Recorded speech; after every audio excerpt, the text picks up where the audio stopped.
You wanted the best. You've got the best podcast, the hottest podcast in the world. The Chris Voss Show, the preeminent podcast with guests so smart you may experience serious brain bleed. The CEOs, authors, thought leaders, visionaries, and motivators. Get ready. Strap yourself in. Keep your hands, arms, and legs inside the vehicle at all times, because you're about to go on a monster education roller coaster with your brain. Now, here's your host, Chris Voss. Hi, folks. Chris Voss here from thechrisvossshow.com. The Chris Voss Show. I hope you're ready to go on a monster roller coaster ride with your brain. We have Thom Hartmann on the show for the fourth or fifth time. I've lost track. He's been on the show so many times. Famed radio host and brilliant political mind. He's on the show once again with his latest book that's coming out tomorrow, September 13th. 2022, and you can see some of his other interviews on the Chris Voss Show and follow his amazing book series that he has that really, New York Times best-selling author multiple times over, I'm sure. The hidden history of neoliberalism, how Reaganism gutted America, and how to restore its greatness. Thom Hartmann will be on the show with us today. As always, further share your family, friends, and relatives. Remind them that the Chris Voss Show is the family that loves you but doesn't judge you. I might personally do it if I meet you in person, but the show won't, because the show's a corporation. And according to Mitt Romney, corporations aren't people, or are people. I don't know. It's when one of his binders of women. You can go look it up. Anyway, guys, thanks for tuning in. So we'll be talking to Thom today. He is the nation's #1 progressive talk show host for over a decade. His program is live daily from noon to 3 p.m. Eastern Time on commercial radio stations across the U.S. That's the United States, for those of you who can't spell. On nonprofit stations via the Pacifica Network and on channel 127 of the Sirius XM satellite radio network. The program is also simulcast as TV via the Free Speech TV network, carried on Dish and DirecTV satellite networks, Hulu, Apple TV, Sling, cable systems nationwide, on the internet at freespeech.org, and everywhere else you can find FSTV. It's also live on YouTube and Facebook as well. Welcome to the show, Thom, again. How are you? Hey, Chris, it's great to be back with you. I'm fine, thank you. There you go. And give us your .com for your main site, if you would, so people know where to find you there. Well, the show's website is thomhartmann.com. However you spell it will get you there. And my daily blog basically is hartmannreport.com. There you go. Well, it's good to have you again. We've got your new book here coming out tomorrow. Congratulations on the new book. Tell us what motivated you on to write this one.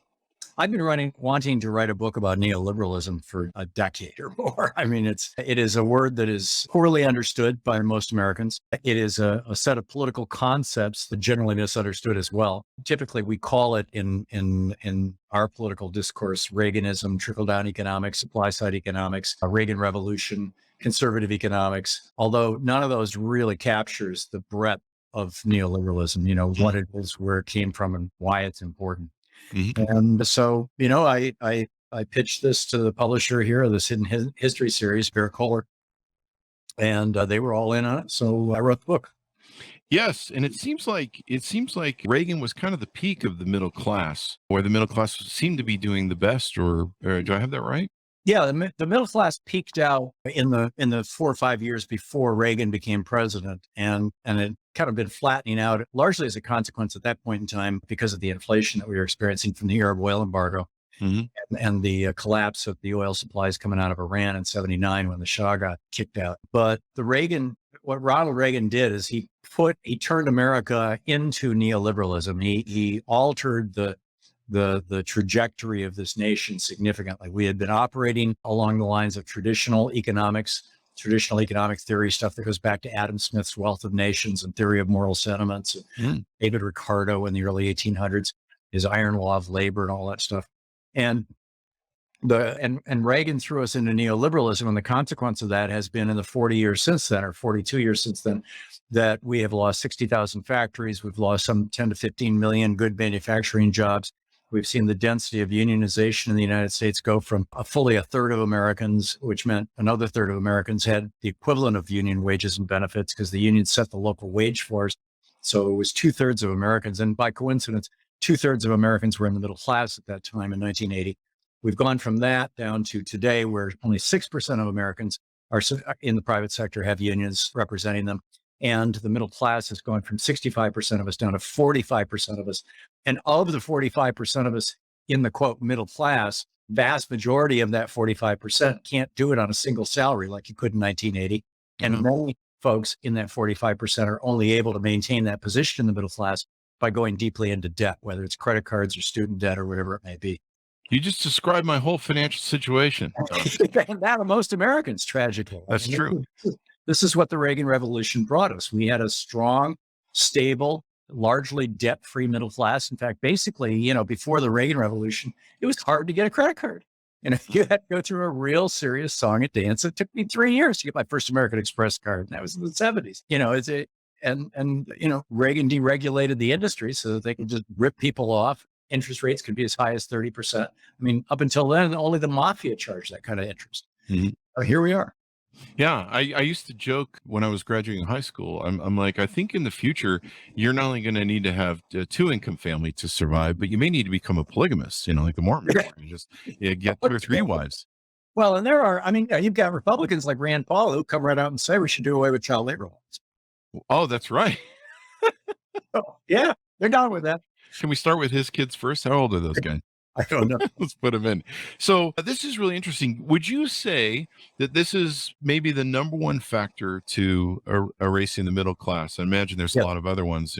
Reagan went after unions, and since then, Republicans were constantly trying to do everything they could to destroy unions and labor power.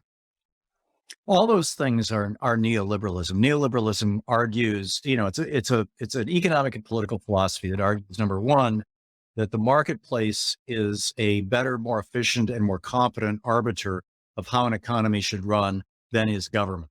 And, which is sort of like saying, instead of having the NFL set the rules for football, we're going to have whichever team has the most money set the rules and decide how many players they can have on the field versus how many players their opponents can have on the field, and whether their players can grab face masks and their opponents can't, because they're going to set the rules. I mean, it's insane when you think about it, but that's the first tenet, is that because millions of decisions are made in the marketplace every moment, right this second, while we're talking, Chris, someplace somebody is deciding which brand of orange juice to buy or which kind of shoes to buy or what, there's literally billions of micro decisions being made. And you couldn't possibly, that represents a huge amount of wisdom and data. And you couldn't possibly emulate that by policy planners or bureaucrats or politicians, completely ignoring the fact that it's a damn game. The economy is no more or less a game than football or baseball. The difference is, instead of throwing a ball around, we're throwing money around and producing goods and services. Yeah. And so anyhow, the first rule is the rules of the game, or the first rule of neoliberalism, is that the rule of the game should be made by the richest and most powerful players, the billionaires and the big corporations. And we've seen them completely take over our economy and our political system over the last 30 years in particular. But this all started with Reagan. The second one is that capital should be able to roam the world freely in search of labor, in search of the cheapest labor, and to hell with, any idea of commitment to what's best for a nation. And we call that free trade, which we got with Bill Clinton, basically, and, signing the NAFTA agreement that George Bush and Ronald Reagan had negotiated. So free trade is the second tenet. Another tenet of it is that anything that distorts the marketplace is an unnecessary and inappropriate interference in the marketplace. And the worst distortion in the marketplace is labor unions, because it gives people the ability to challenge employers, and the employers are the big players in the economy, in the marketplace. And so they're the ones who should be setting the rules, not the workers. And so you can see all of these were the core components, essentially, of the Reagan Revolution. Hey, wow. Hi, folks. Chris Voss here with a little station break. Hope you're enjoying the show so far. We'll resume here in a second. I'd like to invite you to come to my coaching, speaking, and training courses website. You can also see our new podcast over there at chrisvossleadershipinstitute.com. Over there, you can find all the different stuff that we do for speaking engagements, if you'd like to hire me, training courses that we offer, and coaching for leadership, management, entrepreneurism, podcasting, corporate stuff. With over 35 years of experience in business and running companies as CEO, I think I can offer a wonderful breadth of information information and knowledge to you, or anyone that you want to invite me to for your company. Thanks for tuning in. We certainly appreciate you listening to the show, and be sure to check out chrisvossleadershipinstitute.com. Now back to the show. Now, you mentioned billions of decisions being made on purchasing and stuff. That's just my girlfriend on Amazon Prime right now. I guess. Pretty sure. That explains all those boxes that keep coming to the house, and why my credit card company keeps calling. It's interesting to me what you mentioned before too, about how, billionaires can go to other places. You wrote some about this in your book, The Hidden History of American Oligarchy, that we had you on the show with. And these guys become pan-globalists, where they're not really so much concerned about capitalism in the U.S. market. They're interested in where they can get the cheapest labor, and then of course we saw, like you mentioned with NAFTA, the dissolving of the what used to be the Steel Belt became the Rust Belt, and labor, power, and money and wealth in this country for the middle class. Yeah, it's absolutely true, and the hollowing out of the American middle class was arguably a predictable result of neoliberalism. It was imposed on us in 1981. There were a lot of people pointing back to 1920 when Warren Harding became president. There had been the top income tax rate at that point was 91%, which prevented, this was to kind of undo the oligarchy, the Rockefellers and the Astors and whatnot, and to prevent that from happening again. We had strong enforcement of our antitrust laws. Teddy Roosevelt and William Howard Taft had just broken up Standard Oil and a bunch of other companies.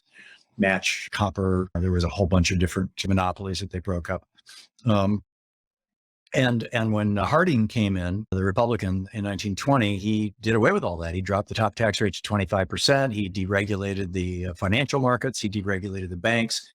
And the result of that was the Roaring '20s, but then ultimately 1929 and the Great Crash, and what was referred to up until the 1950s as the Republican Great Depression. Wow. And you saw some of that with the housing market too. Well, that was another neoliberal plan. I mean, Bill Clinton deregulated banking in '99.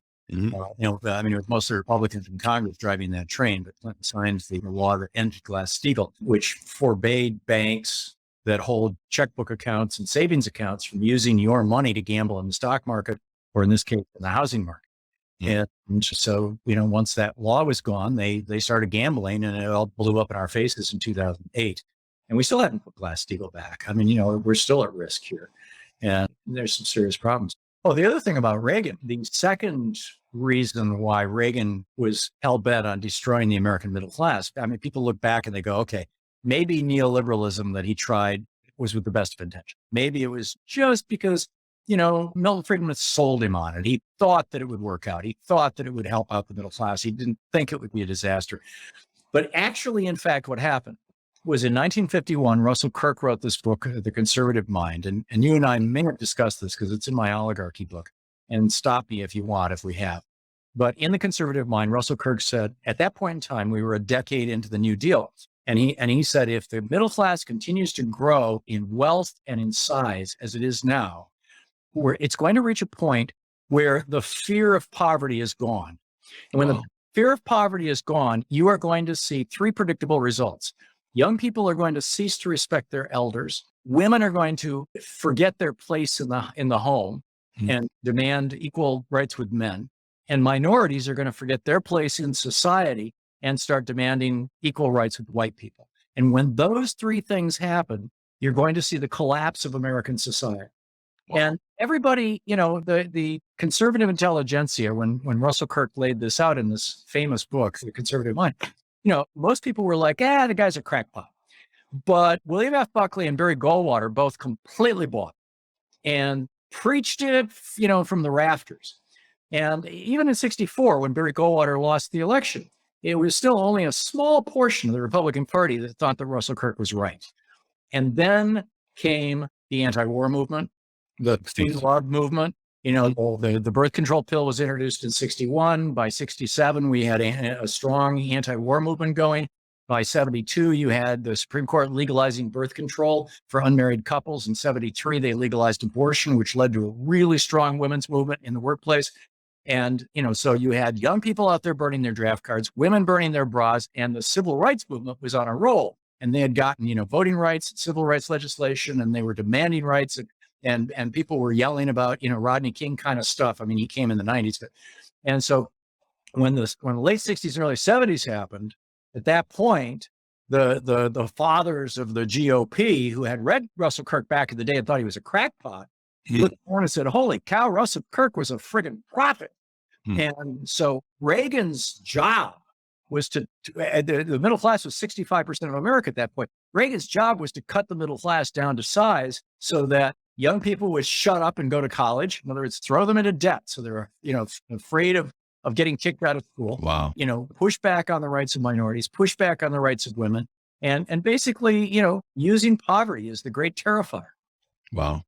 I remember watching Ronald Reagan on, I think this is, I can't remember if he was still in the governorship of California, but he was on Johnny Carson, and he was talking about running and how, the federal government needs to be, less federal government, less regulations. Right at that with size. Is neoliberalism, neoliberalism, is it also basically a way of saying unfettered capitalism? Yeah, it is. And smaller government. The government should not play a protective role that's called deregulation. That's another neoliberal tenet.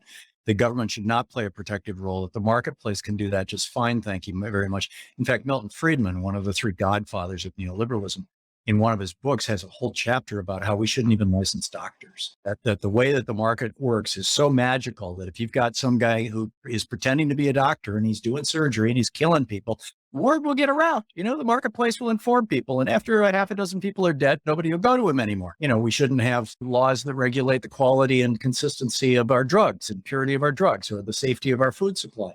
All of these things are the things that the magical marketplace will take care of. Now, in every case, it'll take care of them after a lot of people are dead or injured.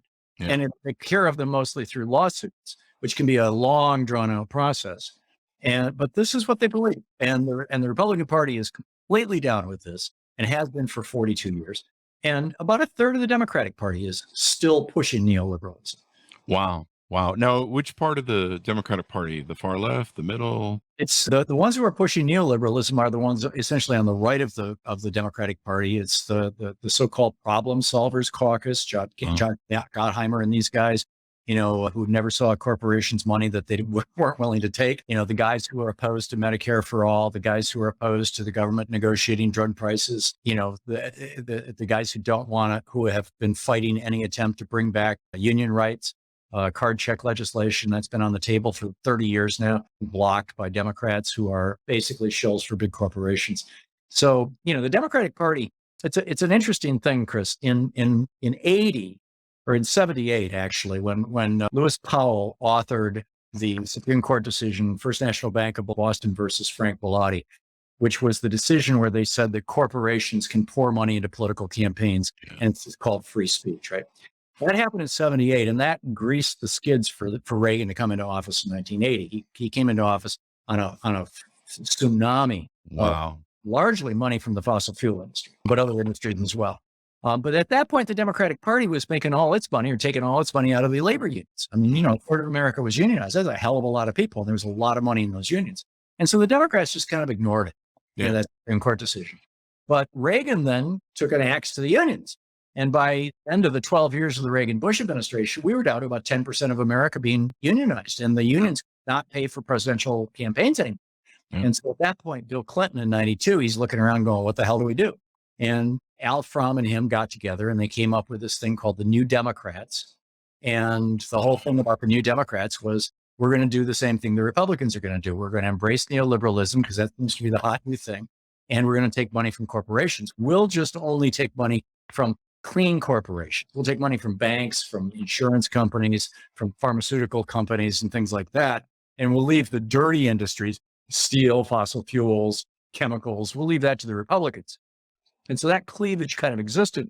Clinton bought into neoliberalism, promoted it, signed NAFTA, signed the end of Glass-Steagall, all that stuff, deregulated the telecommunications system, which led to, this massive consolidation of the media, all that stuff. That was Clinton's neoliberalism. And then Obama didn't make any effort to stop neoliberalism. He didn't actively push it, although you could argue that Obamacare is a perfect example of neoliberalism because every penny runs through a for-profit health insurance company.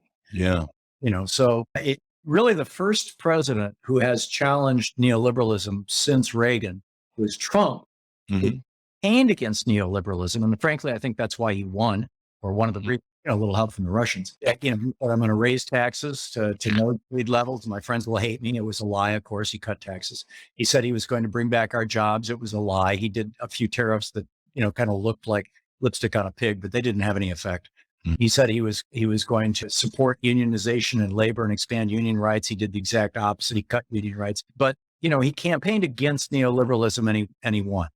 Now we've got Joe Biden, who didn't campaign against neoliberalism, but who is openly challenging neoliberalism. That worked. So, now we've got a president who's actually doing the work, although he's being hampered by these neoliberal Democrats. I mean, Joe Manchin got written into the bipartisan infrastructure bill and the Inflation Reduction Act, what's called public-private partnerships, which is a neoliberal concept that says that every penny government spends must go not to workers, not to like government employees. If Michigan wants to build roads, they shouldn't build out a road building crew. They should hire a for-profit corporation to do it. So every penny that gets spent out of the bipartisan infrastructure bill has to go through the hands of a for-profit corporation. So some person who donates to, particular politician X can make a buck.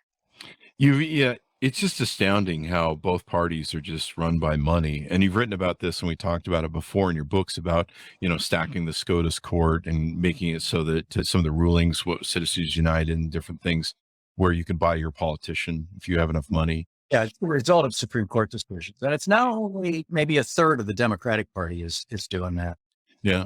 Half, I don't know. It's hard to say. Yeah. I try to be in the middle of my Democratic Party. I don't really want to have blue hair. So I try and stay away from that far left side. But I don't want to be over that far right. But I'm an entrepreneur, and I was regulated highly in the 90s with our courier company. We had to do tariffs and all that, so these different regulations. And then Bill Clinton took that away, which was kind of good, but it was actually kind of nice to have our licenses and regulation. But, I can see how unfettered capitalism, because I've watched, I graduated in 86. And so I was starting to see the Ivan Biosky stuff and the Milken stuff and the junk bonds and the dissolving of Main Street into Wall Street. And of course, the siloing that we've seen of, the Elon Musks and Jeff Bezos and, the siloing of America, especially when they can go overseas and do whatever they want. You write in your book, it was kind of interesting, Milton Friedman hearts General Pinochet, which is kind of an interesting story, I think, in your book. Yeah, these guys came up with this idea of neoliberalism in the 40s, and about the 50s and 60s, they were preaching it. And sort of like Russell Kirk, everybody thought they were crackpots, but they got some traction in the Republican Party anyway by the 70s. But they needed proof of concept, and nobody had ever tried neoliberalism the way that they had laid it out in a systematic fashion. And so down in Chile, Salvador Allende had just gotten reelected. He was very popular. They called him a socialist. He was really more of a Sweden socialist, if you will. There was a strong social safety net. There were some government-run industries. The government controlled about a third of the telephone systems in the country, for example. But IT&T controlled the other 2/3. But the big problem was the major source of the entire country's wealth was a series of copper mines that were owned by 3 American companies, and that went back to colonial days, that they had bought from like old Spanish colonizers back in the day. And these companies were basically raping Chile. They were just, extracting, robbing, just extracting all this copper and paying these little pittance, penny on the dollar royalties to Chile. And so Allende put together a commission. He said, we're going to take these away from these American companies. We're going to pay them a fair price for the loss of their business. And the purpose of the commission was to figure out how much they had to give to these companies. And they ultimately came up with a number, and it was hundreds of millions of dollars, which would be, hundreds of billions of dollars in today's money. And, he made the deal, and he said, okay, we're going to do this. And he said, oh, and by the way, we're going to privatize the phone, or we're going to make public the phone systems. We're going to take those away from IT&T. So the copper companies went to Henry Kissinger, who was the advisor at the time to Richard Nixon. This was during the Nixon administration. Or maybe he was even Secretary of State. I don't recall exactly what his role was at that particular moment. And IT&T went to the CIA and said, we've got to overthrow this guy. He is, taking our money. And so Nixon, Kissinger, and the CIA conspired with this general in the Chilean army, Augusto Pinochet, to overthrow the government. And they did it. They did it on 9/11, 1973. Wow. And that is Chile's 9/11. It was September 11th, 1973, that they overthrew the government.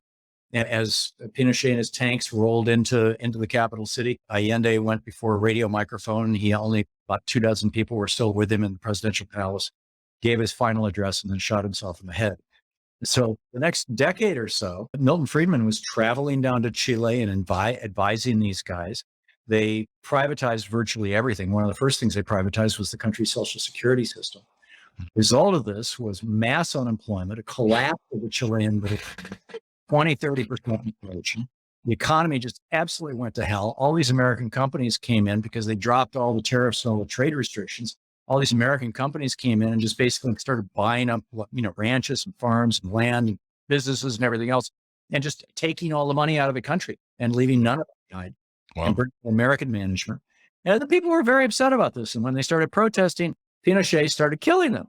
He was literally, I was at a rally here in Portland the summer before last, and the Proud Boys were there, and they were wearing T-shirts that said "Free helicopter rides for liberals," and because that's what Pinochet was doing. He would take people up in helicopters out over the ocean and drop them from 3,000 feet as a way of killing them, and he was quite proud of it. He publicized it in the National Stadium. He tortured over 10,000 people. There are thousands of bodies buried there, and so ultimately they got rid of Pinochet. His neoliberal experiment was a complete disaster.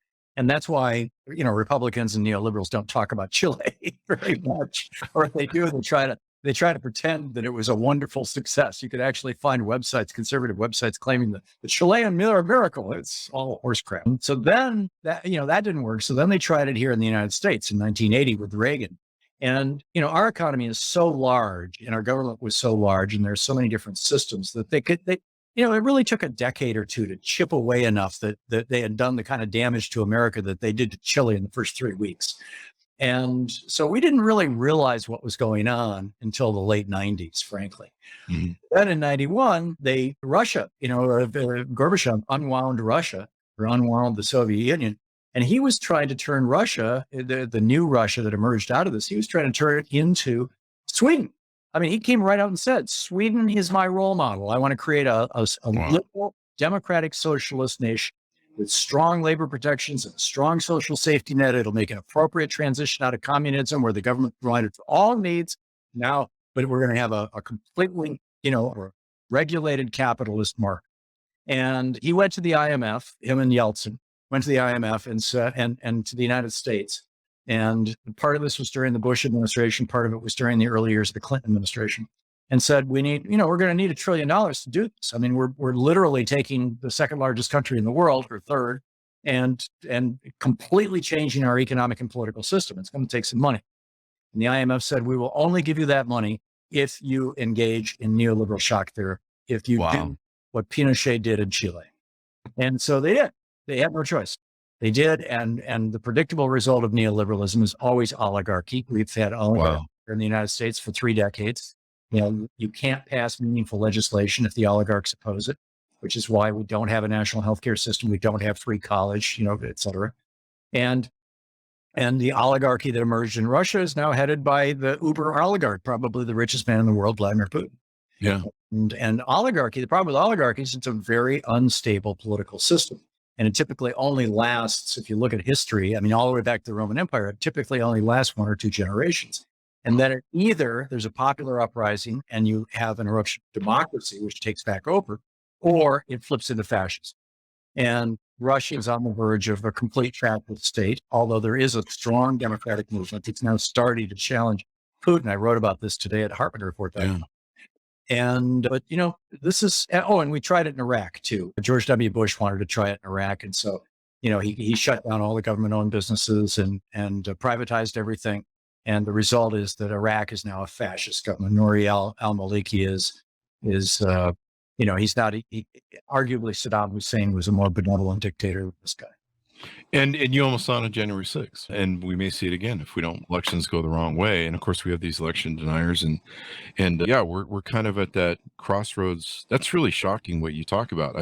I had you on the show, I think the day after or shortly after January 6th, and I'll never forget. You threw me off my chair, literally in my head, because you're like, you remember you said at the end of the show, you said, you know what they call January 6th, a practice or warm up or rehearsal, and I was just like, oh man, What is this? this? A rehearsal.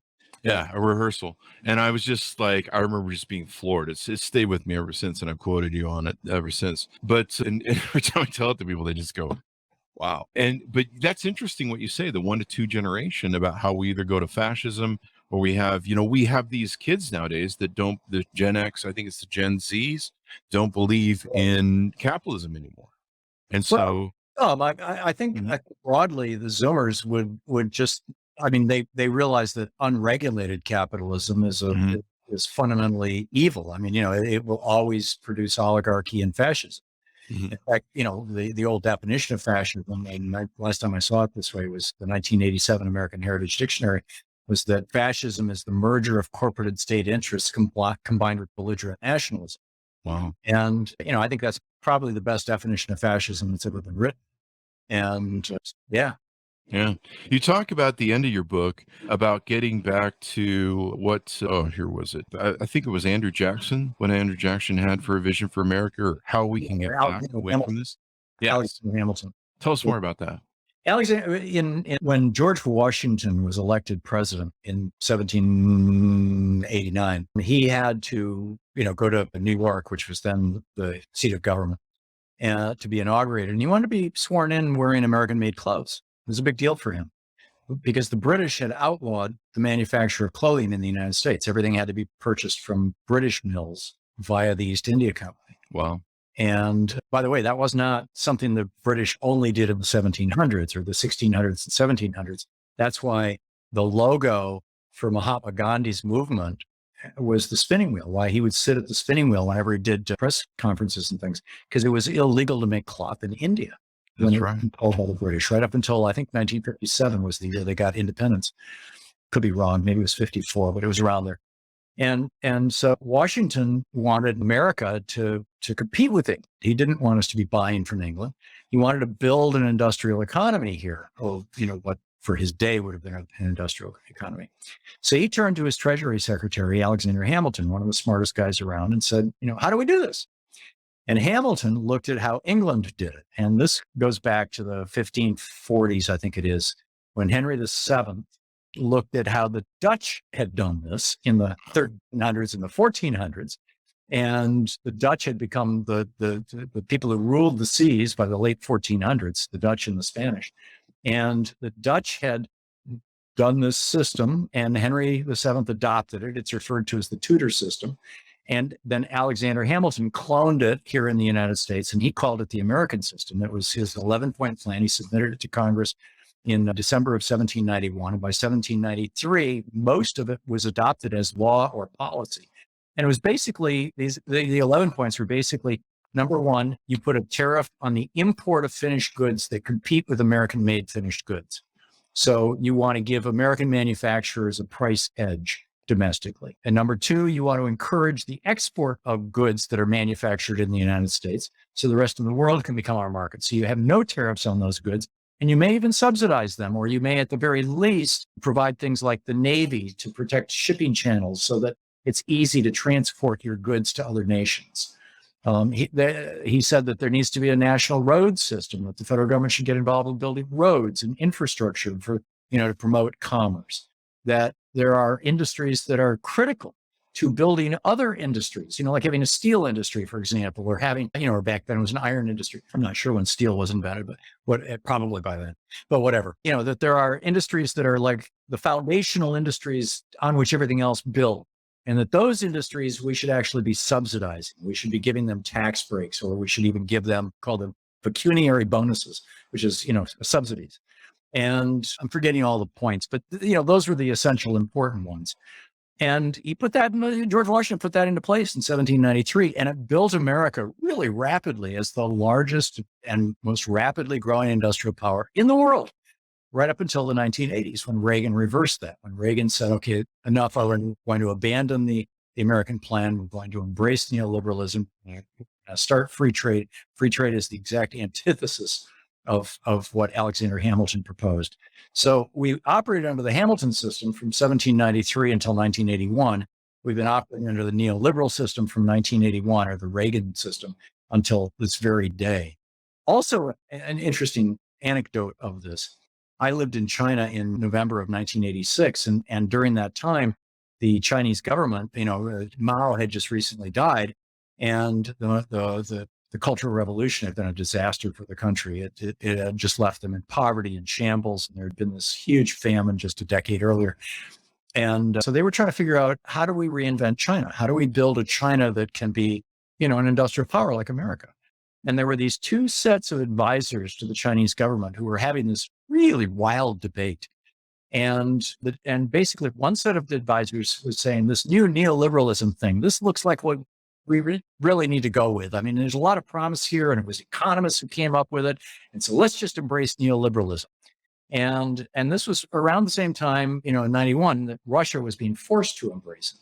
And at the time, much of the world thought it would be a good thing. It would be an experiment in Russia that would turn out well.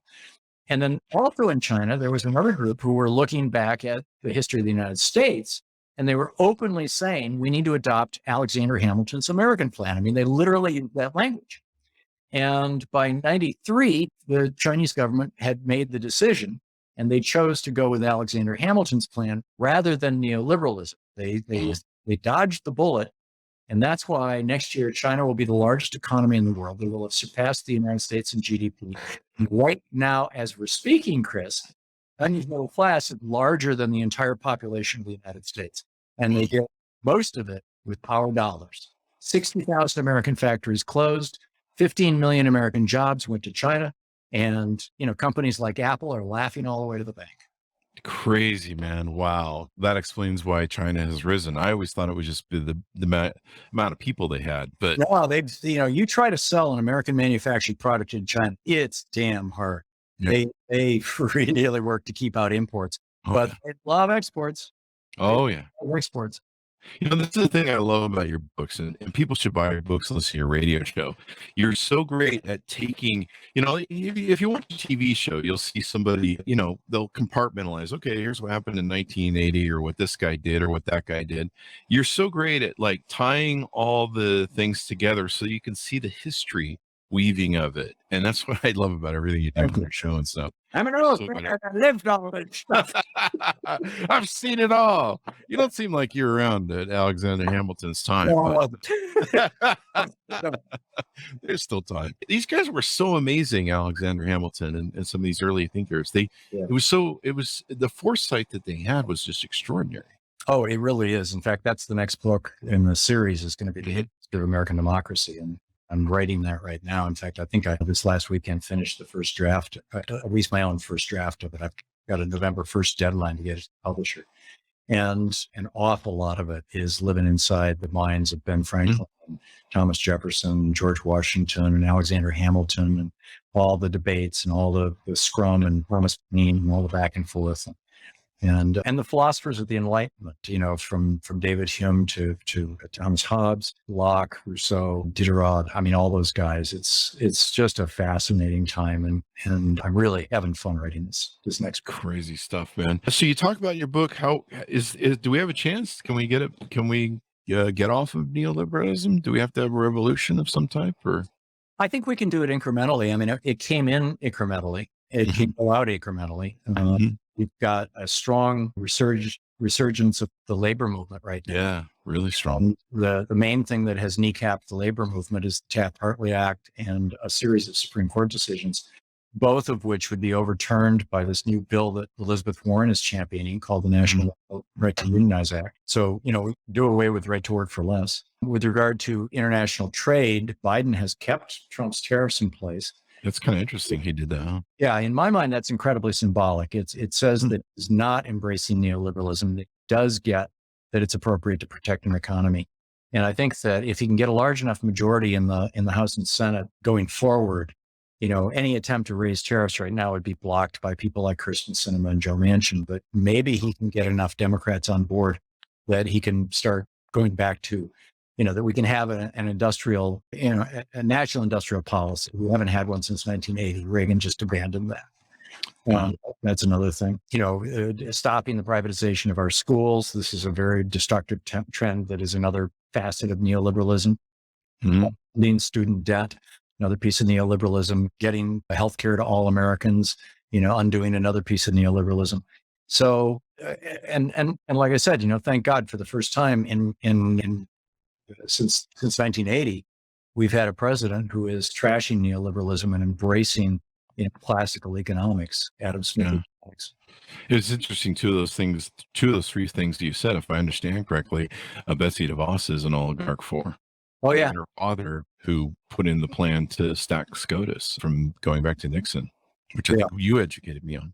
Yeah, I don't know about her father, but I do know that she's a billionaire who thinks that shouldn't have public schools. Yeah.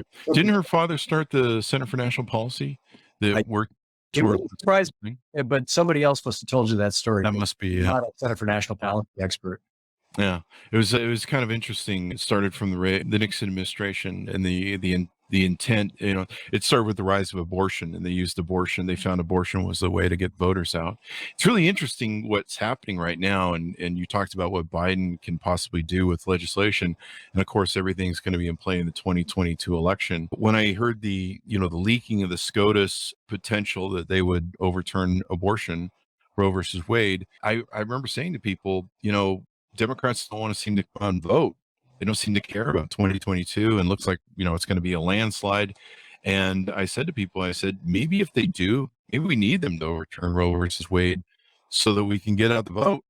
Yeah. And that's how it looks like that's worked. It's kind of a weird way to do things, but it may save us. Or if Democrats can focus on abortion, guns, on the environment, and climate change, and on the threat to democracy, I think those four key elements will win a lot of races. And hopefully so. I mean, we need at least get the Senate if we're gonna try and influence SCOTUS. If we don't get the Senate, I mean, there go your judges. Yeah. And of course, I really don't want to see the House turn into a romper room. 15 things on Hunter Biden's laptop. Committees. All right. Well, Tom, it's wonderful to have you on the show. And like I said, again, I really recommend people check out your books. I've learned so much from you, and just having you on the show, your books, your radio show is just immense to do. I get your mailing list every day, and just the extraordinary amount of data that's on there is just.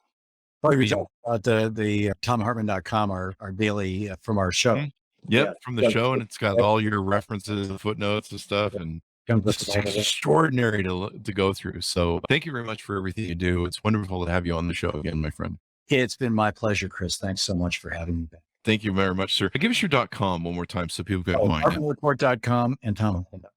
There you go, guys. Order up the book and check out everything Tom does, because not only does he interweaves it and everything, he puts it in very simple, clean language, and it's not like you gotta when you do the radio show, man, he just weaves right through, and you go, this makes sense because A equals B equals C, and you put it all together. Order of the book comes out tomorrow, September 13th, 2022. The Hidden History of Neoliberalism, How Reaganism Gutted America, and How to Restore Its Greatness. It's part of the Thom Hartmann Hidden History series. Thanks for tuning in, guys. We certainly appreciate you guys. Go to youtube.com/Chris Voss, all our places on the internet, the big LinkedIn group, and the LinkedIn newsletter as well. Thanks for tuning in. Be good to each other. Stay safe. And we'll see you guys next time.